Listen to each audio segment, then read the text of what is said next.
This workshop is part of our Cabinet Academy training course and is meant for beginners who have never installed molding before. If you like this video and want to learn more about the course, visit our website at cabinetacademy.com.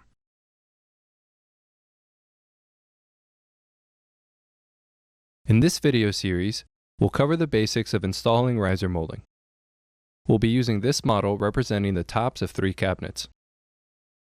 We like to install this type of riser molding with the profile side facing down, so we'll be teaching it that way in this workshop. We will also be using the same molding jig from the barrier molding workshop. Start by checking that the tops of the cabinets are smooth and even. This cabinet had some excess glue which made the top uneven. We scraped the glue off with a flathead screwdriver and then lightly sanded the area until it was flat. We will install this riser molding with a cleat measuring 3/4 by 3/4 of an inch. The cleat can be installed either to the cabinet first or to the molding first. In this workshop, we'll show you how to install the riser with the cleat pre-installed, and then later we'll show you how to install it the other way. Start by applying a bead of glue to the profiled side of the molding, then spread the glue evenly. We use this metal ruler as a 1/16 inch spacer to leave a small lip as we install the cleat.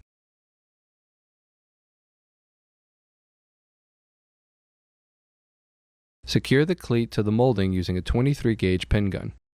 Shoot pins at a slight angle to avoid breaking through the profile.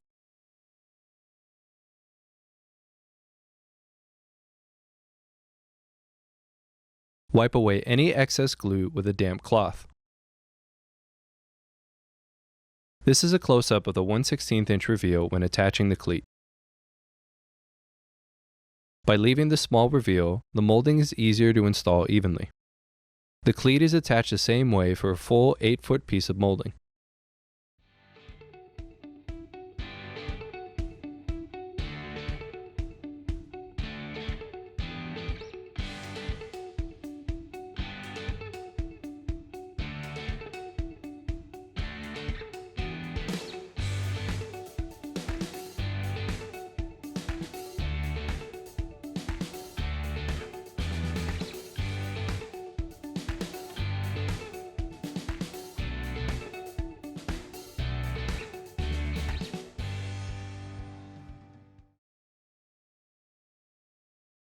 Depending on the orientation, a cut can either be a miter cut, a bevel cut,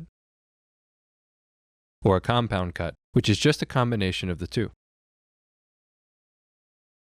When installing molding on cabinets, we prefer to avoid tilting the blade and using only the miter adjustment on the saw. By holding the board in a different orientation, we can still make the cuts we need. Throughout this course, you may hear us use the words miter and bevel interchangeably.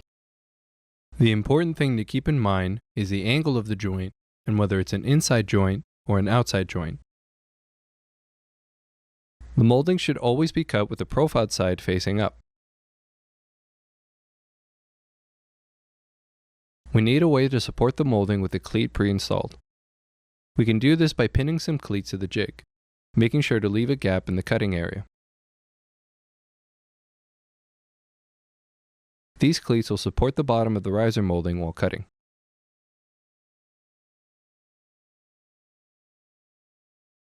To remove the cleats from the molding jig, pry them off with a screwdriver. Then bend any leftover pins back and forth to break them off. Adjust the height of the roller until the molding is level with the molding jig. Cut and label 4 small pieces of molding using the following angles. The 4 test pieces should look like this when you're done. We can use these test pieces to find the next angle we need to cut. With enough practice, you'll be able to estimate the angle you need and know which way to orient the molding without using test pieces, but for now they're a great learning tool.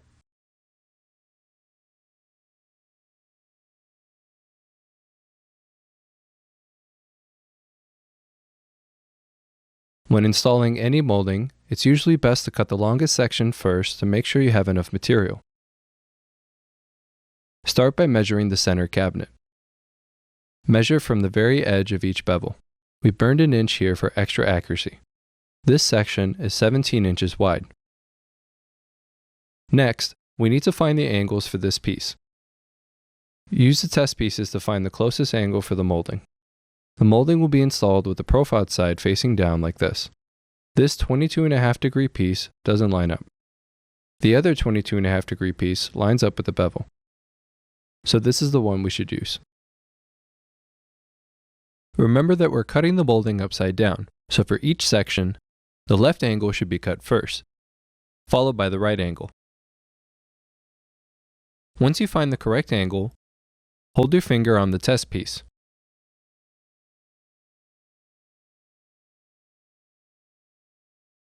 Bring the test piece to the miter saw and flip it upside down. The first cut will be a 22.5-degree bevel in this direction.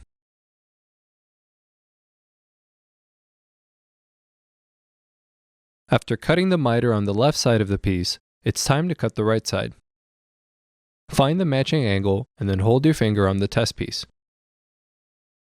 Flip the test piece over and adjust the angle of the saw. This cut will be 22.5 degrees in the opposite direction of the previous cut. Once the saw is in the correct position, we can measure the width of the piece. Measure from the very bottom corner of the molding. You can burn an inch here for extra accuracy. This piece needs to be 17 inches long, so we mark the molding at 18 inches. It's very important that the pencil mark is on the very bottom edge of the molding.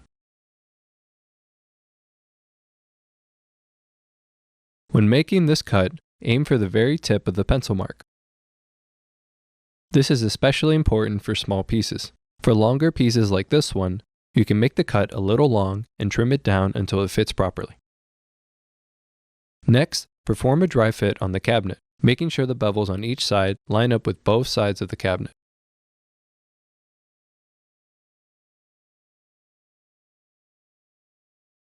If the piece is too long, carefully trim one side down until both sides are aligned.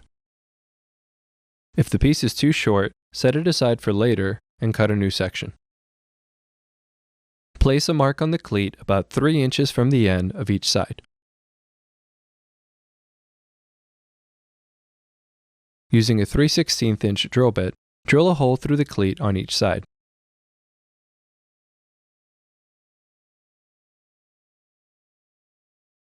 Carefully line up the piece,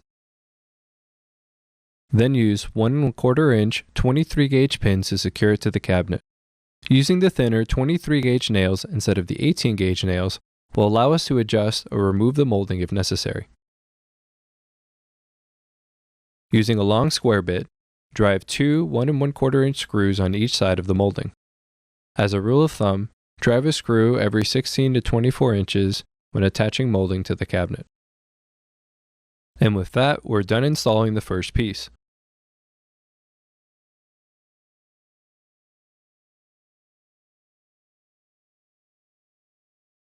Use a test piece to find the angle of the left side first. This side is an inside 45-degree miter. Flip the test piece over and adjust the miter saw before making the cut.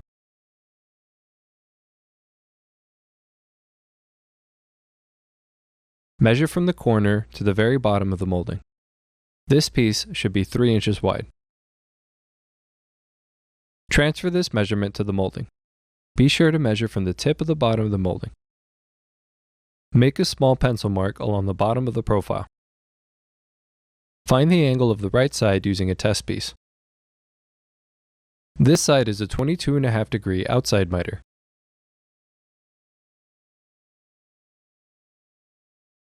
Set the saw to 22.5 degrees in this direction. Close one eye and line up the saw blade with the outside of the pencil mark.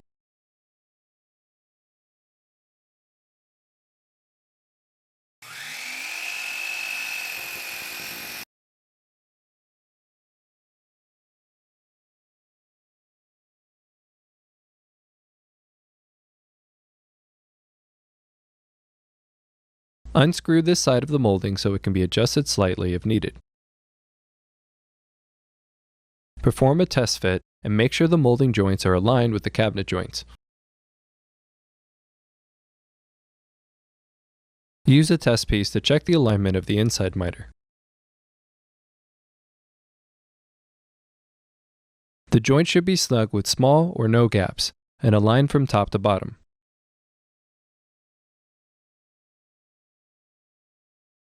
Drill a hole in the center of the cleat. Color the edges using a stain marker.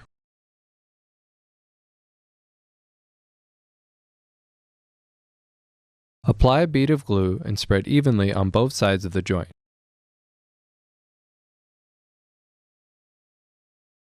Press the two sides together for 15 to 30 seconds. Wipe away any excess glue and make sure the joint is aligned from top to bottom. Shoot 3 or 4 23 gauge 1 3/16 pins to secure the joint. Make sure you shoot the pins at an angle so they don't poke through the front of the molding. Notice that we adjusted the alignment of the molding here as we shot each nail. Unfortunately, we didn't have the plastic guard for this gun during filming, which caused more damage to the molding. Wipe away any remaining glue residue. Shoot a few 23 gauge pins through the cleat. Leave the screw out for now so the next joint can be adjusted.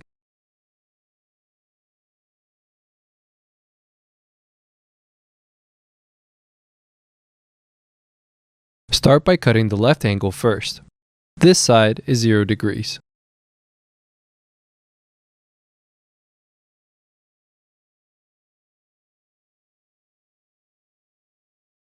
Measure along the front edge of the cabinet from the wall to the miter. This piece will be 15 inches.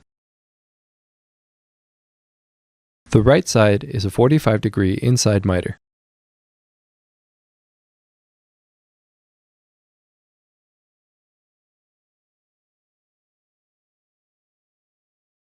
Flip the test piece upside down. The cut is 45 degrees in this direction.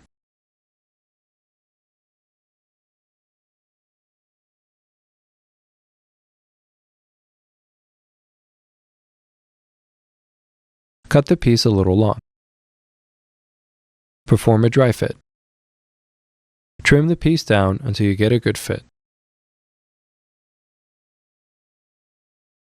The left side is flush with the wall, and the joint is tight and aligned with the joint below. Color the visible edges of both sides with a stain marker. Spread some wood glue evenly over both sides of the joint. And then hold the joint together for 15 to 30 seconds. Wipe away the extra glue and make sure the joint is aligned from top to bottom. Shoot a few 23 gauge pins through the back.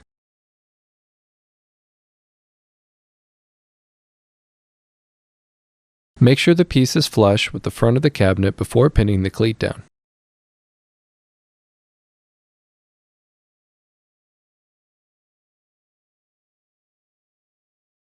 Drive the remaining 3 screws.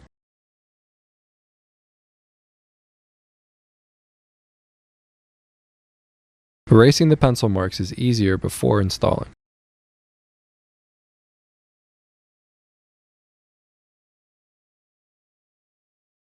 The next 2 pieces are installed the same way as the last 2.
Start by carefully warming up a touch-up crayon with a heat gun.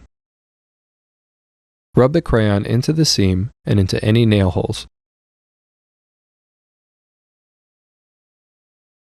Aim the gun at the joint in a back and forth motion for no more than a few seconds.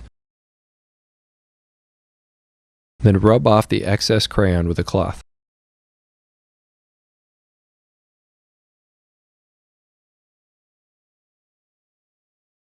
To get the crayon into an inside miter, you can use a plastic tool to push it into the joint.